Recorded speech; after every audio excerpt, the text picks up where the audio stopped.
میرے آقا نے جو فرمایا تھا بہت کچھ ثابت ہو چکا، بہت کچھ ہو رہا ہے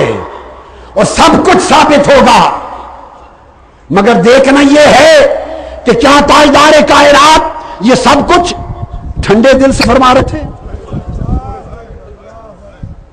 یہ ظلم بیان فرما رہے تھے کہ یہ ہلاکتیں ہوں گی، تباہیاں ہوں گی، بربادیاں ہوں گی، ایمان غارت ہوں گے، شرم و حیا برباد ہوں گے، امن تباہ ہوں گے، تب قیامت قریب آئے گی۔ اور فرمایا مردوں کے مردوں سے نکاح ہوں گے تو ویسٹرن ورلڈ میں شروع ہو گئے،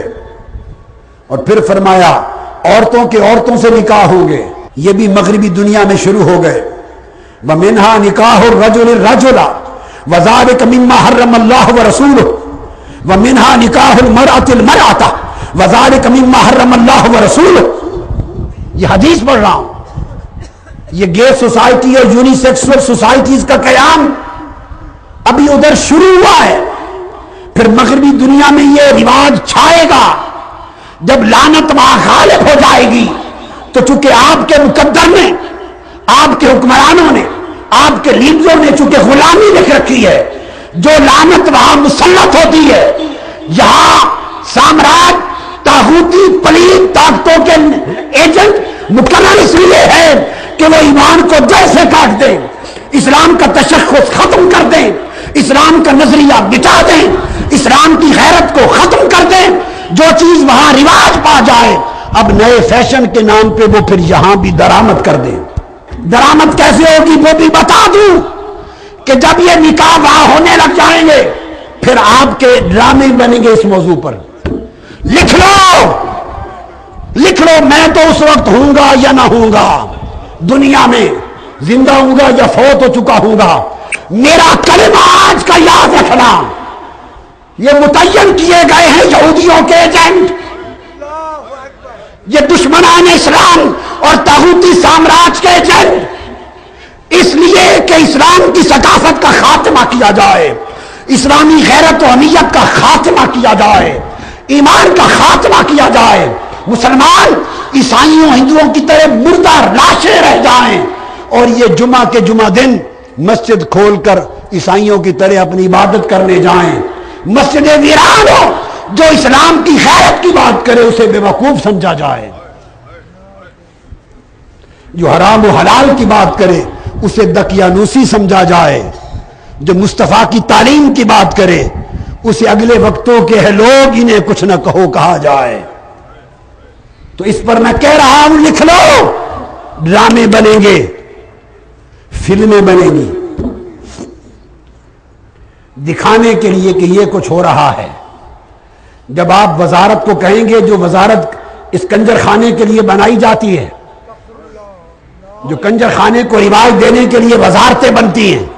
جب آپ ان سے کہیں گے کیا ہو رہا ہے،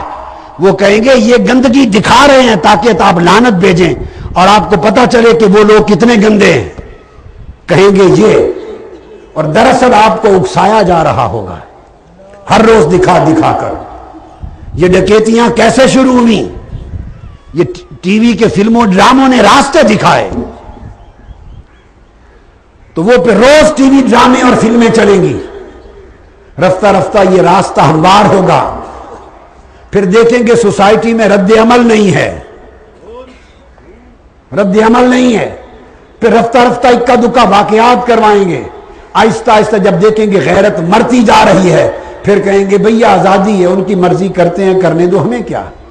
اس طرح کر کے آپ کو پورے کفر کی لپیٹ میں دے دیا جائے گا۔ اس لیے میری دانش میں آج سب سے بڑے کفر، سب سے بڑی بے حیائی، سب سے بڑی بے غیرتی، سب سے بڑی بے حیاء اہمیتی اور سب سے بڑی بے ایمانی اور ایمان اور دین کی سب سے بڑی تباہی اور ہلاکت کا دروازہ آج کا ٹیلی ویژن ہے۔ آپ لوگوں میں اتنی طاقت نہیں ہے کہ ٹی وی گھر پہ ہو تو آپ صرف دین کے پروگرام کے لیے آن کریں اور بقایا کے لیے آن نہ کر سکیں، آپ روکیں آپ کی بیویاں اڑا کے رکھ دے گی آپ کو، الا ماشاء اللہ۔ اور کئی بیویاں بھی ایسی ہیں کہ ان کے شوہر اس طرف جائیں تو وہ ان کو روک دیں گی، دین پر قائم ہوں گی، جن کا ایمان مضبوط ہے۔ بچیوں کی تباہی کا راستہ یہ ہے، باقی کسی اور جگہ بھیجنے کی ضرورت نہیں، ساری بربادی گھر کے اندر موجود ہے ٹی وی چینلز کی شکل میں، اور اب انٹرنیٹ بھی انہیں کنیکشنز کے لیے یوز ہو رہا ہے۔ یا آپ کی بچیاں ماں باپ والے کمرے میں کیوں نہیں رکھتی انٹرنیٹ؟ وہ الگ کمروں میں اپنا انٹرنیٹ کیوں رکھتی ہیں؟ یہ پرانے وقتوں کے ماں باپ میجورٹی جڈو ہے، جڈو۔ آپ کو 2 ٹکے کی خبر نہیں ہے کہ کیا ہو رہا ہے، دنیا کہاں پہنچ چکی ہے۔ 75% بچے بچیاں ماں باپ کو بے وقوف بناتے ہیں، اور ماں باپ کی تباہی کا راز کیا ہے؟ ہر ماں باپ یہ سمجھتا ہے کہ دوسروں کے بیٹے بیٹیاں خراب ہیں، میرا بیٹا بیٹی تو جبرائیل امین جیسا پاک ہے، میری بیٹی وہ تو بی بی مریم جیسی ہے، میرا بیٹا وہ تو جبرائیل امین کا کزن ہے، میرا بیٹا بیٹی نہیں بگڑ سکتا، ہمارا خون ہے، یہ دوسروں کے بیٹے بیٹی خراب ہیں۔ اسی خیال میں تم برباد ہو رہے ہو، اور تمہارے بچیاں تمہاری خیرت کو کاٹ کے ٹکڑے ٹکڑے کر رہی ہیں، تمہیں خبر نہیں ہے۔ ہر ماں باپ کو اپنا بیٹا بیٹی معصوم نظر آتا ہے، تمہیں معلوم نہیں اس معصومیت کے پردے کے پیچھے کتنے کتنے مکر ہیں، کتنے کتنے فریب ہیں۔ میرا فرض منصبی ہے کہ اس مقام پر بیٹھ کے بیان کروں، اگر یہ حق نہ بتاؤں تو میرے آقا مجھ سے ناراض ہو جائیں گے۔ مجھے اس سے غرض نہیں کہ آپ ناراض ہوں یا خوش ہوں، مخلوق ناراض ہو یا خوش ہو تو میں کوئی کسی سے لیتا نہیں ہوں، میں جس مصطفیٰ سے لیتا ہوں انہی کو خوش کرنا ہے، جن کا نوکر ہوں انہی کو خوش کرنا ہے۔ کام